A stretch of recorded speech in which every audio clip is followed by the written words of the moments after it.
The gluteus maximus is the largest and most superficial of the three gluteal muscles. It is the main extensor muscle of the hip and is also responsible for laterally rotating and abducting the hip. The gluteus maximus originates at the coccyx, edge of sacrum, posterior iliac crest, sacrotuberous, and sacroiliac ligaments. It inserts at the iliotibial tract and the gluteal tuberosity. The nerve innervation for this muscle is the inferior gluteal nerve, which arises from the dorsal branches of the ventral rami of L5, S1, and S2. In order to manually muscle test the gluteus maximus muscle, have your patient lie in prone, which is the recommended position, and flex their knee. Then instruct your patient to lift their leg up off the table. If the patient is able to do so, they demonstrate at least 3 out of 5 strength for hip extension because they can move against gravity.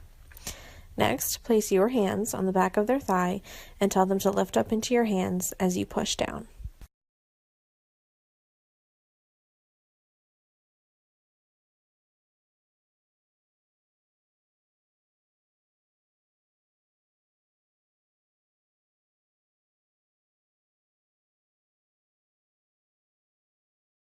Another form of manual muscle testing of the gluteus maximus muscle is to do a break test. In this test, you'll have the patient lift up off the table into extension and have them resist you pushing them down into flexion.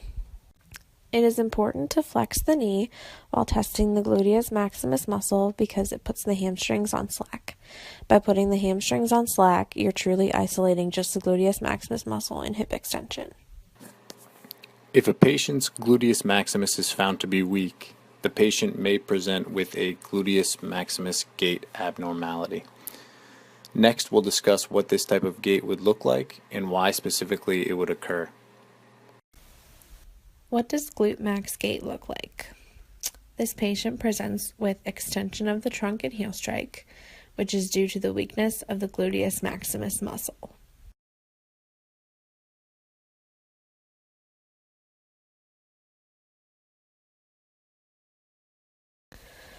Why does gluteus maximus gait occur? Well, the gluteus maximus muscle controls hip flexion and heel strike. If this muscle is weak, it cannot fire. So staying in extension means that the ground reaction force will go through the hip joint, which will cause no moment arm, which causes no torque at the hip joint.